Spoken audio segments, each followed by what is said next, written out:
kita itu kebanyakan tidak ingin jadi petani ya, dan kemungkinan si petani itu akan semakin menurun gitu. Nah, tapi kan kata Pak Faiz itu belajar pertanian itu penting buat semua orang. Nah, saya jadi kepikiran nih, emang pentingnya mempelajari sesuatu yang nantinya tidak akan kita jalankan tuh buat apa, Pak?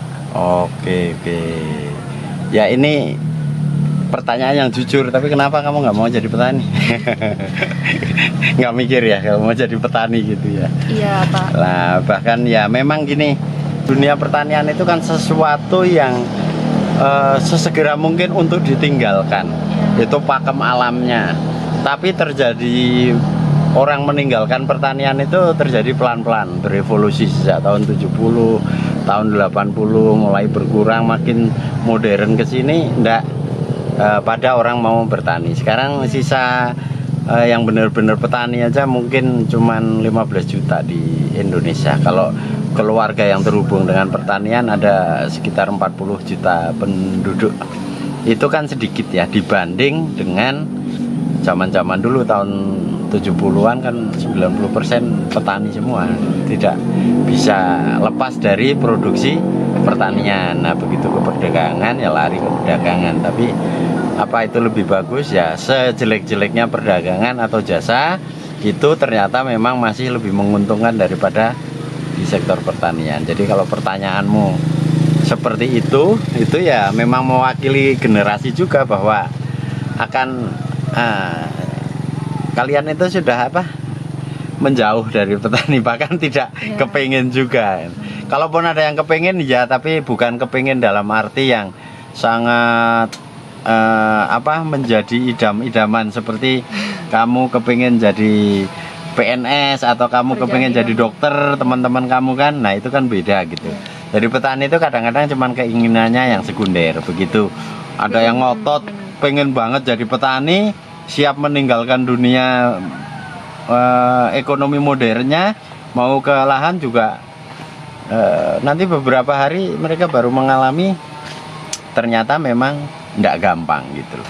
Tidak gampangnya itu begini, karena satu mata rantai bisnis kita untuk menghubungkan produksi pertanian kita dengan sektor jasa atau sektor perdagangan itu nggak gampang. Katakanlah produksi kita kecil, itu nanti membuat bayar tenaga kerja pertanian aja. Ini di kebunnya Pak Sarif kayak gini kan ada 11 tenaga kerja, itu kalau setiap hari 70.000 aja kali ini udah berapa, setiap hari harus mengeluarkan uang antara 800.000 sampai 900.000 itu pasti.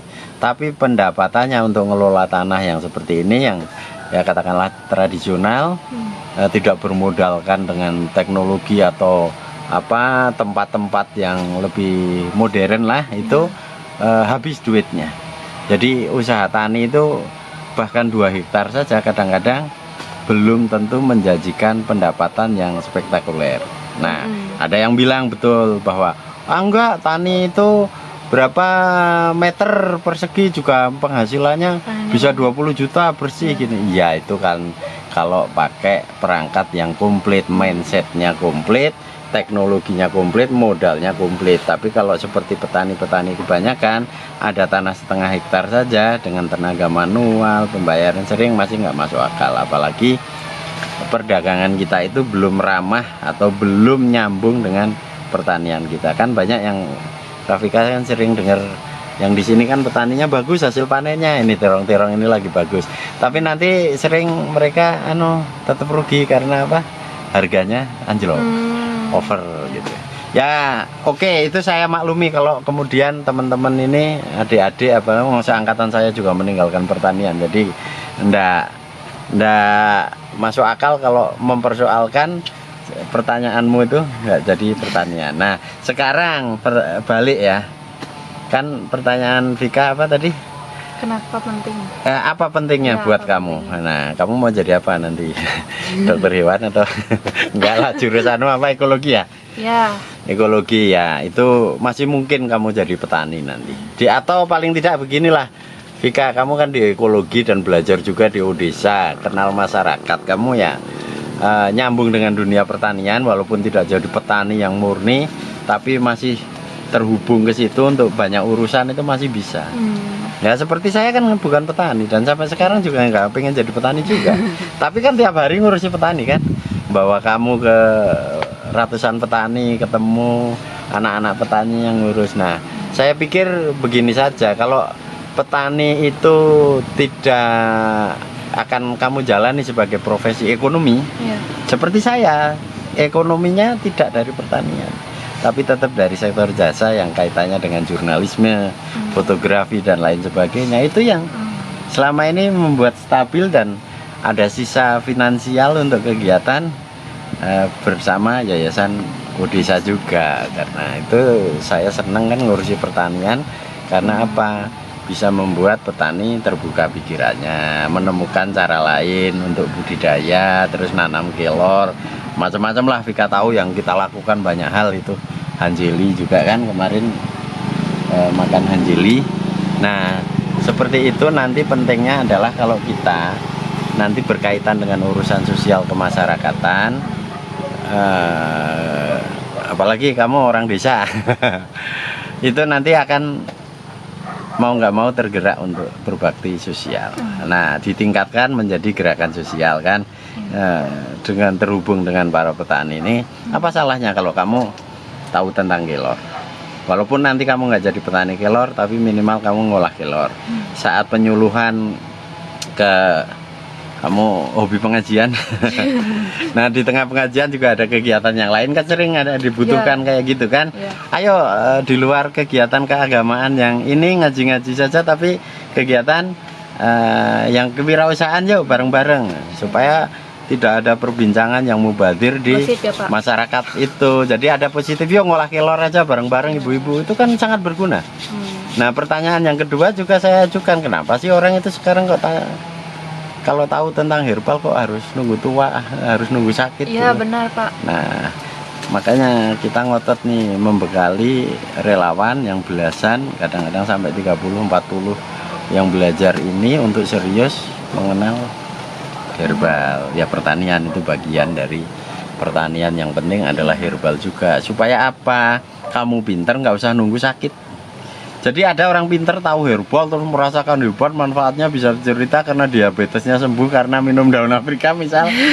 Tapi nunggu umur 60 tahun sakit gitu loh. Atau sebaiknya kayak siapa? Teman kamu itu yang ngajar itu, yang sakit apa kemarin itu? Marcella. Ya. Itu kan kemudian dia tahu kelor, tahu apa, karena dia punya apa, sakit apa yang agak menyedihkan juga, dan dia herbal. Nah, saya harap ya kamu-kamu yang nggak punya penyakit seperti itu Mbak ya dipelajari. Nah, maksud kita mendorong kita yang tidak akan jadi petani tetap harus belajar pertanian dengan paling tidak dasar-dasarnya ya. Dan ngerti salah satu spesial beberapa tanaman. Karena pertanian itu kan sangat luas sekali kan. Ngurusi terong, ngurusi ini, ngurusi wah ini aja aneka ragam. Belum pisang aja kalau diurus satu item aja nggak selesai. Pernah di Tauci itu yang Jajang itu mau ngurusi 6 jenis tanaman aja, yang keurus cuma 2 yang serius. Yang maksudnya mulai dari tancep sampai kemasan itu sudah sibuknya luar biasa, sangat produktif. Nah, karena itu nanti apalagi generasi sekamu ini, aku pikir nggak banyak yang tertarik juga jadi karyawan banget. Kalaupun tertarik ya mau coba-coba, nanti 3-4 tahun juga kabur dari kantor keluar. Nah, apa salahnya kalau kita mempersiapkan sekarang untuk berwirausaha dengan belajar pertanian? Itu pentingnya. Yang selanjutnya tentu ada kepentingan di luar. Kalau kita mau membantu petani, itu kan tidak bisa kita itu membantu hanya materi kan. Harus ada ilmunya. Nah, tolong ada yang kita otodidak sendiri tapi jadi spesialis. Misal siapa namanya Silmi, nanti belajar tentang spesialis budidaya hanjelinya saja. Yang serius ya, kelornya tahu sedikit-sedikit, tetap ngerti, tapi misal spesialis hanjeli dari hulu sampai hilir. Nanti kamu jadi tokoh masyarakat yang punya nilai lebih dengan membawa gerakan tanaman pangan hanjeli kan. Itu maksud saya itu. Nyambung nggak maksud Nyambung, saya? Pak. Oke.